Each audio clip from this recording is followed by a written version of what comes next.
Throughout history, mysterious books and writings have caused panic and controversy. Some believe that in his book, the prophecies of Nostradamus predicted the rise of Hitler, the 9/11 attacks, and the end of the world.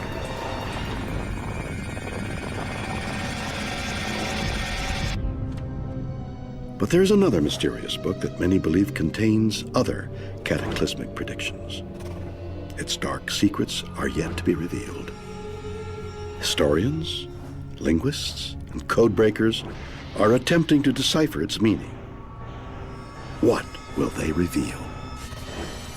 Experts worldwide are obsessed by this item, MS408, of the rare book and manuscript library at Yale University, its current home. First impression was that it's extraordinarily bizarre, but that it's also oddly familiar. On one level, it looks like something you've seen before. But the more you look at it, the more you realize that it's really like nothing you've seen before. So it only gradually do you become aware that this isn't a normal kind of manuscript at all. This mysterious book is better known as the VOYNICH Manuscript.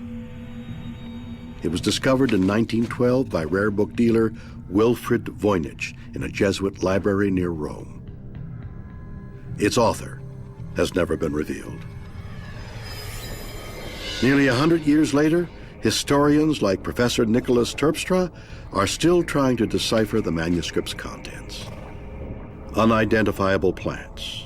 Are these the plants from the Garden of Eden? Strange astrological symbols. Is this somehow the astrology of another level of the universe? And most mysterious of all, pages of text that 100 years later still remain undeciphered. As you try to read the lettering, you realize that it's completely impossible to decipher. And if we can just break it out, we'll find the answer to everything. What mysterious secrets does the Voynich manuscript contain? Could there be predictions like those of Nostradamus, prophesizing our doom? To begin, investigators needed to find out when it was written. In 2009, they got a significant clue. Researchers at the University of Arizona carbon dated the parchment. They discovered it might have been produced in the first half of the 15th century. Could this vital piece of evidence reveal the secrets of the Voynich manuscript? Medieval Europe was a continent emerging from the Dark Ages into a new dawn of innovation and discovery. The early 15th century is a time of extraordinary expansion of people's creativity, curiosity. People were curious about all sorts of things in the world. There's a certain amount of political instability, but there's a lot of economic expansion, and merchants are going to all different parts of the world. There's also a real curiosity about learning, about particularly finding out what the ancient Greeks and the ancient Romans knew and trying to take that knowledge and bring it back into contemporary society. So everybody thought that the way to the future lay through the past. This new era of innovation fueled interest in more controversial beliefs like alchemy and other dark arts. Books were written which contained what many believed were ancient scientific or alchemical techniques. One of the most famous were Giambattista della Porta's Magia Naturalis. Books of secrets were common at the time. The notion was that the only truths that are really important are the truths that aren't immediately apparent. So that true knowledge is secret knowledge. And the way to get secret knowledge was usually by revelation of some kind. So there's a whole tradition that goes back to the Greeks of books of secrets that explain then the secret knowledge of the universe, the secret connections within the universe, and then the way to probe this, to understand it, and normally then to try to work with it. So the whole idea of a book of secrets is that it's like a technical manual for controlling the powers of the universe. But for a time, these ancient truths were heresy. To avoid persecution, many authors would find ways to disguise sensitive information in their writings. So it tended to be the kind of things they wanted to hide for political purposes. One of the most common forms of disguise was to compose in a language few people could read. What you do find, there's a whole range of languages that people are rediscovering. This is the time period, early 15th century, when people are reacquainting themselves with things like Egyptian hieroglyphics and believe that hieroglyphics are the answer to finding out what true Egyptian knowledge was. This is a time when people are trying to find out what Etruscan looked like, ancient Etruscan. This is a time when people will actually invent languages, and 100 years later, you'll find somebody who invents a language from, supposedly the language from the ancient biblical times, that was spoken by the angels. There's also a real curiosity about learning, about particularly finding out what the ancient Greeks and the ancient Romans knew and trying to take that knowledge and bring it back into contemporary society. So everybody thought that the way to the future lay through the past. They're looking for ancient knowledge anywhere they can get it. The more ancient, the better. Is the Voynich manuscript a remnant of an ancient language rediscovered by a 15th century scholar? Stephen Chrysomalis is a linguistics expert. Throughout history, there must have been tens of thousands, if not hundreds of thousands of languages spoken, most of which are now long extinct. The Voynich manuscript is fascinating because it's so close to something that we could decipher and we could read. Many of the letters look like letters in the Roman alphabet, and yet, as soon as you get into it, it falls to pieces. Linguists call the text found in the Voynich manuscript Voynichese. If it is indeed a language, its complex designs make Voynichese almost impossible to recognize. While it appears to have some familiar characters, what they mean and how they relate to each other has experts baffled. In most languages, if you look at a page of text, the most common words in that text will be short. So if you were to go to your shelf and pick out a book, I can absolutely tell you with 100% certainty that the common words will be nice short words, the, a, of, it, etc. In the Voynich manuscript, the most common words aren't short words, and that's a mystery. That's one of the reasons why some scholars think that it in fact doesn't represent language at all, because it doesn't have lots and lots of those little short words that we find again and again and again in languages across the world. This is not just about English, but it's in fact a property of human language. The Voynich manuscript seems as technically sophisticated as a real written language, but incredibly, it bears no resemblance to any other language that we know of. But some historians believe that was the intention, and the Voynich manuscript's unknown author didn't want its secrets revealed, ever. Could the secret knowledge within the Voynich manuscript have been disguised with a code, perhaps a medieval cipher text? The simplest type of code is a simple substitution cipher, where you take one letter of the alphabet and replace it with another. So A would be encoded by B, C, D. So while a message encrypted by this cipher might look unintelligible, if you study it closely, you'll start to see patterns.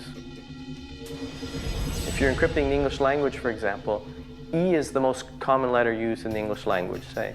So when you look at the encrypted text, you might find that the letter L is the most encrypted letter in the text. So then you would suspect that maybe L represents E.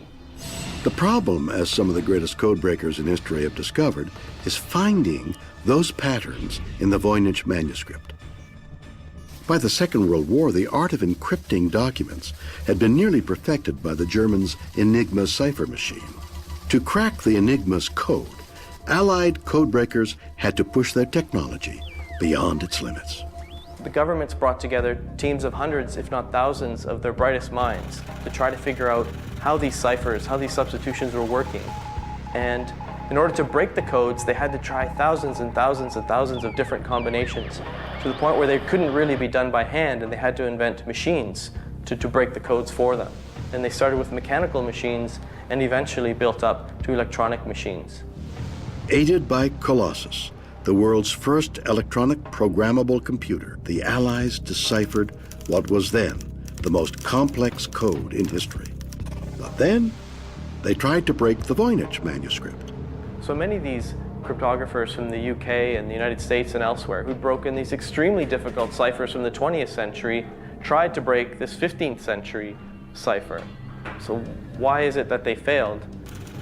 Even to the world's best minds, the VOYNICH manuscript seems impenetrable. If it's a code, no one can break it. If it's a language, no one can understand it. Everything seen on its pages is a mystery. Gordon Rugg is a VOYNICH expert. He believes he might have the answer. He feels the mystery is not what we can see in the manuscript, but what we can't.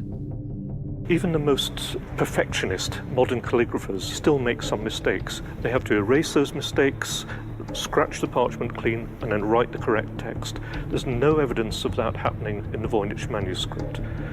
So the strong implication is that the content didn't matter. The person was just writing gibberish and they knew it. But the perfection found in the VOYNICH manuscript could reveal that it's a fake.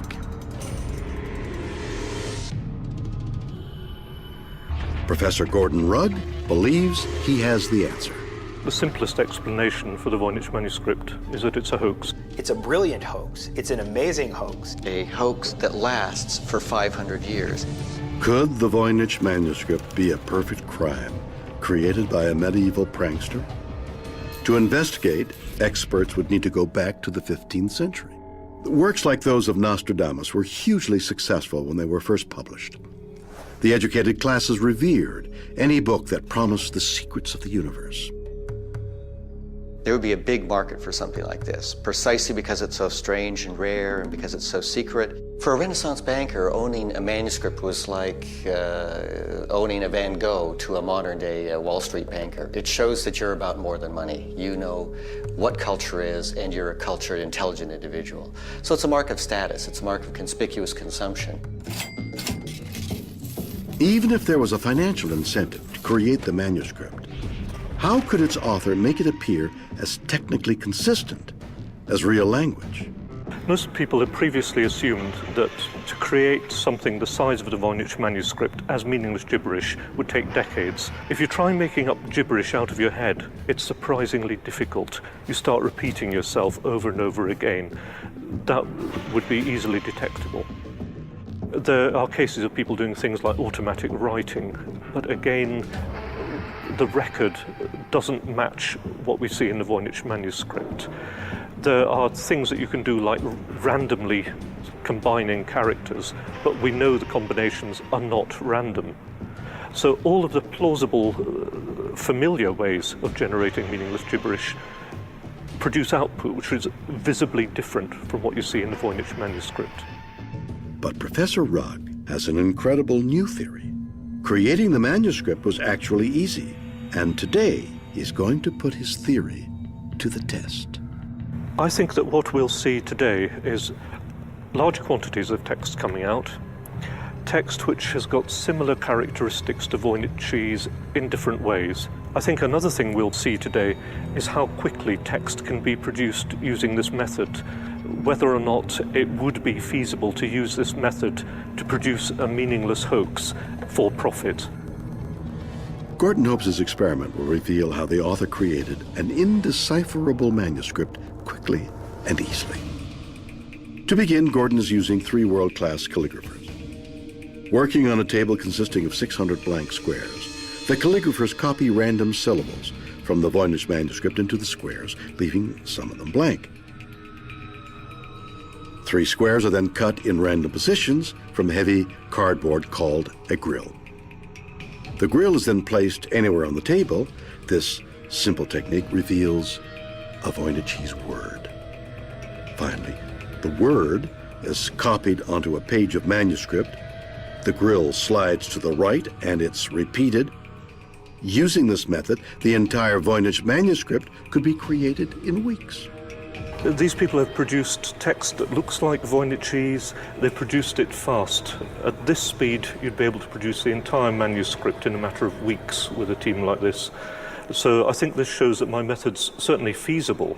The experiment suggests that the author could have created the Voynich manuscript quickly and out of greed.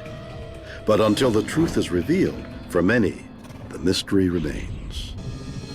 It's so close to what we know, and yet it's so far from what we can decipher. So something that lies just outside our grasp. We need to find out what's in there because it is so intriguing.